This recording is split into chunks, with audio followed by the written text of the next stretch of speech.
நம்மளோட உருளைக்கிழங்கு புழுங்கல் அரிசி வச்சு போண்டா சூப்பராக ரெடி ஆகிடுச்சு. சட்னி எல்லாரும் என்னுடைய சேனலை பார்க்குறவங்க அனைவருக்கும் ரொம்ப ரொம்ப நன்றி. இந்த சட்னி இந்த போண்டா எப்படி செய்யலான்னு வாங்க பார்க்கலாம் ஃப்ரெண்ட்ஸ் எல்லாருக்கும் எனக்கு ஹைப் வந்திருக்கு. நீங்கள் முடிஞ்சால் ஹைப் கொடுங்க ஃப்ரெண்ட்ஸ். நான் இது வரைக்கும் யார்ட்டையும் கேட்கல, இந்த ஃபஸ்ட் டைம் சொல்கிறேன். Thank you. Hello friends, welcome to Arasi சமையல். இன்றைக்கி நம்ம வீடியோவில் சாப்பாட்டு பொன்னி புழுங்கல் அரிசி 1 கப்பு ஒரு ஈவினிங் ஸ்நாக்ஸ் பண்ண போகிறேன். இப்போ மணி 3. இப்போ நல்லா இது ஒரு 3 தடவை கழுவிட்டு ஊற வச்சுக்கலாம். நம்ம 4 தடவை கழுவியாச்சு. இப்போ நம்ம ஊற வச்சுக்கலாம். ஒரு 2 மணி நேரம் ஊறட்டும். 2 to 3 மணி நேரம் மிக்சியில் தான் அரைக்க போகிறோம். நம்ம அரைக்கும்போது பார்க்கலாம் ஃப்ரெண்ட்ஸ். நம்ம 1 கப் அரிசி ஊற வச்சுருந்தோம். இப்போ பாருங்கள், இப்போ தண்ணியை வடிச்சிட்டு இது சாப்பாட்டு அரிசி. நீங்கள் எந்த அரிசினாலும் உங்கள் வீட்டில் சாப்பாட்டு அரிசி இருக்குது, புழுங்கல் அரிசி. இப்போ நம்ம தண்ணியை வடிச்சிட்டு மிக்சி ஜாரில் அரைச்சிக்கலாம். இந்த மிக்சி ஜாரில் இந்த அரிசியை மாற்றிக்கலாம்.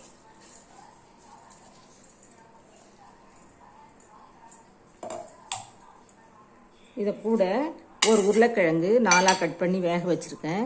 இப்போ இதையும் இதில் போட்டு அரைச்சிக்கலாம். இப்போ நம்ம கொஞ்சமாக தண்ணி விட்டுக்கலாம். இப்போ அரைச்சிட்டு வந்துடுறேன்.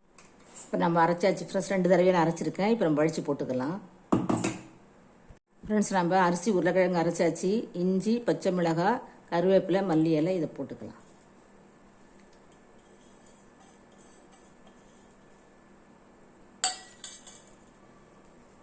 ஜீரகம் 1/2 ஸ்பூன், உப்பு ஒரு சின்ன ஸ்பூனால் 1 ஸ்பூன், பெரிய வெங்காயம் பொடியாக நறுக்கினது ஒரு பெரிய வெங்காயம், பெரிய சைஸ் தான். இவ்வளோதான் ஃப்ரெண்ட்ஸ். இப்போ நல்லா கலந்துக்கலாம். நல்லா கை வச்சு நல்லா கலந்துக்குங்க. கலந்துக்கிட்டால் தான் போண்டா நல்லா சூப்பராக வரும். இப்போ நம்ம குட்டி குட்டியாக அதை போண்டாவாக போட்டுக்கலாம். நம்ம எப்பயுமே பச்சரிசி மாவு, தோசை மாவு அல்லது உளுந்து இதை அரிசி போட்டு அரைச்சி இப்படி பண்ணுவோம். வெறும் புழுங்கல் அரிசி உருளைக்கிழங்கு வச்சு இப்போ தான் ஃபஸ்ட் டைம் நான் செய்கிறேன். இது ரொம்ப நல்லாயிருக்கும். உளுந்துக்கு பிறகு இந்த உருளைக்கிழங்கு வேறு எந்த சோடாப்பும் எதுவும் போட வேணாம் ஃப்ரெண்ட்ஸ். நம்ம மாவு நல்லா கலந்தாச்சு. இப்போ போண்டா போட்டுக்கலாம். சின்னதாக போட்டுனதாக புல்லட் மாதிரி போட்டுக்கலாம். அதனால புல்லட் போண்டான்னு பேர்.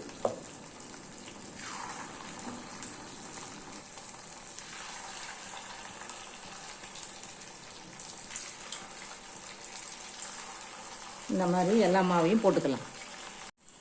நம்ம போண்டா பாருங்கள் ஃப்ரெண்ட்ஸ், சூப்பராக ரெடி ஆகிடுச்சு. இப்போ நம்ம எடுத்துக்கலாம்.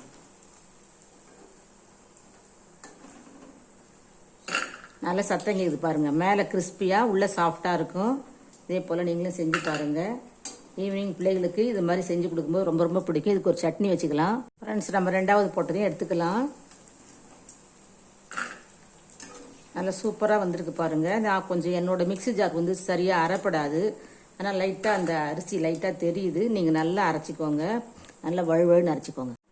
சுட சுட 1 கப் அரிசியும் ஒரு உருளைக்கிழங்கும், பெரிய சைஸ் உருளைக்கிழங்கு 200 கிராம் இருக்கும். 2ம் சேர்த்து அரைச்சது, வேக வச்சு அரைச்ச உருளைக்கிழங்கு, அருமையான போண்டா.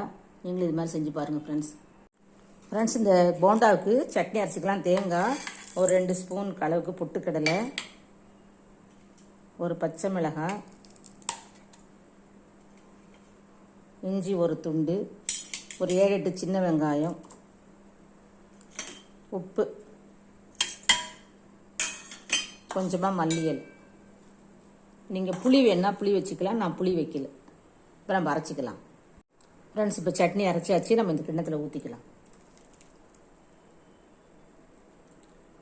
மிக்ஸி ஜாரை கழுவி ஊற்றிக்கலாம்